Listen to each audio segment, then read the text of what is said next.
नमस्ते। आज चाहिँ म तपाईँहरूलाई चाहिँ यो सीमा प्रविधिको बारेमा चाहिँ जानकारी गराउँछु र यो चाहिँ अहिले केही शक्तिशाली राष्ट्रको विषयलाई जोडेर यसमा मैले यो सीमा प्रविधि भन्दैछु है दाजु। सीमाको प्रविधि कस्तो हुन्छ भने ऊ प्राय चाहिँ आफ्नो झुन्डमा बस्न रुचाउने, आफ्नो झुन्डलाई कन्ट्रोल गर्ने सीमामध्ये पनि एउटा त्यसको चाहिँ प्रमुख। र त्यो प्रमुखले के गर्छ भने यदि कुनै ठाउँबाट ऊ शक्तिशाली भएको बेलामा कुनै ठाउँबाट बाहिरबाट कुनै सीमा अथवा अन्य कुनै शक्तिशाली कुनै जनावरहरू उसको एरियामा आउँछ भने उसले सबैभन्दा पहिला त्यसलाई झम्टिन्छ र त्यसलाई त्यहाँबाट खेद्छ र आफ्नो चाहिँ समूहलाई बचाउँछ। र जब त्यो सीमा चाहिँ बढ्दै जान्छ र आफ्नो शक्ति उसको चाहिँ घट्दै जान्छ, त्यसपछि यदि कुनै सीमा अर्को ठाउँबाट त्यहाँ आउँछ भने पहिलो उसले के गर्छ भने आफ्ना जुन झुन्डका चाहिँ सीमाहरूलाई चाहिँ उसको शक्ति कति छ भनेर टेस्ट गर्छ, गराउन पठाउँछ र उसले बाहिरबाट हेर्छ, टाढाबाट हेर्छ। यदि त्यो झुन्डले त्यो बाहिरबाट आउने सीमालाई चाहिँ शक्तिहीन गर्दै जान्छन् भने अनि उसको आक्रमण बल्ल सुरु हुन्छ। यदि त्यो बाहिरबाट आएको सीमा चाहिँ हाबी देखिन्छ र कुनै पनि अन्य जनावरहरू चाहिँ ऊभन्दा शक्तिशाली देखिन्छ भने ऊ पहिलो दृष्टि गर्छ र उसले आफ्नो शक्ति कम देख्यो भने चाहिँ उसले त्यो दुस्साहस गर्दैन त्यसलाई आक्रमण गर्नलाई। अहिले इरान र यो इजरायलको युद्ध पनि ठ्याक्कै त्यही भएको छ।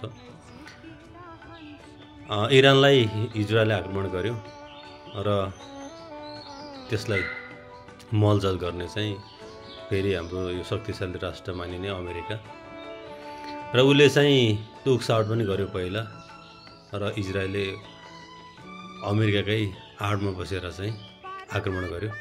र अहिले पछिल्लो स्थिति हेर्दाखेरि जुन इरानले आफ्ना मिडल रेन्जका हतियारहरू, हाइपरसोनिक हतियारहरू निकाल्यो र त्यो हतियारले जुन इरानमा केही कुराहरूमा उसले नाश गर्यो, विनाश गर्यो, त्यो शक्ति देखेर अहिले अमेरिका थोरै सीमा चाहिँ गरेर हेरेर बसेको छ। यदि इरानको शक्ति जुन हिसाबले उसले आकलन गरेको थियो त्योभन्दा बढी भयो भने उसले त्यसलाई अन्य हिसाबले समाधान गर्ने र कमजोर देख्यो भने उसले आक्रमण गर्ने भन्ने हिसाबको चाहिँ अहिले चाहिँ उसको दृष्टि छ। र यसमा अरू भूमिका खेल्ने जुन छन् युरोपियन युनियनहरूका राष्ट्रहरू, उनीहरू चाहिँ अहिले के गर्दैछन् भने थोरै इरानको डोमिनेसन यो युद्धमा आउने बित्तिकै यो वार्ताबाट डिप्लोमेटिक वेबाट चाहिँ समाधान गर्ने भनेर यो युद्ध सुरु गर्नु हुन्थेन। इजरायलले सुरु गर्यो, उसले इरानको शक्तिलाई मूल्याङ्कन गर्न सकेन। भोलिको दिनमा सायद इजरायलले नै जित्ला, त्यो भोलिका समयले बताउनेछ। तर आज जुन इजरायलको जनताहरूले जुन त्रास, जुन गाजाको जनताले चाहिँ गरेर त्रासमा बस्नुपर्ने स्थिति छ, त्यसले चाहिँ आफ्नै जुन नेतृत्व गर्ने चाहिँ जुन व्यक्ति छ त्यसले चाहिँ आफ्नै जनताहरूलाई चाहिँ यो स्थितिमा ल्यायो। र जसरी एउटा क्रूर हिसाबले यो इजरायल नेतन्याहुले काम गरेका थिए यो गाजामा, त्यो हेर्दा भोलिको दिनमा इजरायलमा कुनै हुन्छ भने पनि कुनै पनि व्यक्तिले चाहिँ त्यो गाजाको स्थिति हेरेर चाहिँ इजरायललाई चाहिँ माया दया देखाउने स्थिति चाहिँ छैन। त्यसो भएर अहिले सबैभन्दा ठुलो मेरोबाट के देख्छु भने युद्धले कुनै पनि व्यक्तिलाई, कुनै पनि राष्ट्रलाई यसले सहयोग गर्दैन, यसले राम्रो गर्दैन। र इजरायलले जुन अहिले खर्च गरिरहेको छ प्रत्येक दिन एउटा हाइपरसोनिक मिसाइल इन्टरसेप्ट गर्नको लागि इजरायललाई चाहिँ लगभग नेपाली 40 करोड चाहिने रहेछ।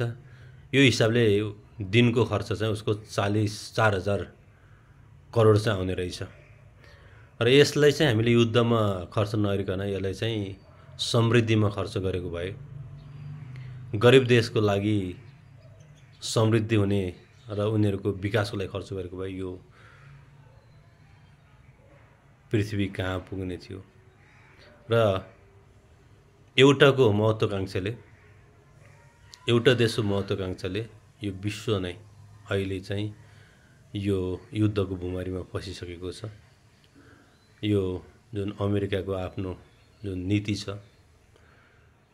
कुनै पनि देशलाई खुसी देख्न चाहिँ नचाहने र यो प्रवृत्तिबाट निस्केन भने ढिलो चाँडो सीमाको जस्तै उसको पनि शक्तिहीन हुन्छ र जुन दिन शक्तिहीन हुन्छ त्यसलाई त्यो जङ्गलका स्यालहरूले नै खाने हुन्। त्यही भएको हुनाले यो युद्धले हानि सबैभन्दा सुरुवात गर्नेले हुन्छ। त्यसैले म एउटा नेतृत्वमा रहेको भए, यो इजरायलको ठाउँमा रहेको भए मैले आफ्नो क्षेत्रलाई समृद्धि बनाउँदै लाग्ने। जुन हिसाबले अहिले इजरायल लागेको छ त्यसले नै आफैलाई चाहिँ सिद्धाउनेछ। भोलि अस्तित्व नै नरहने स्थितिमा इजरायल आउन सक्छ।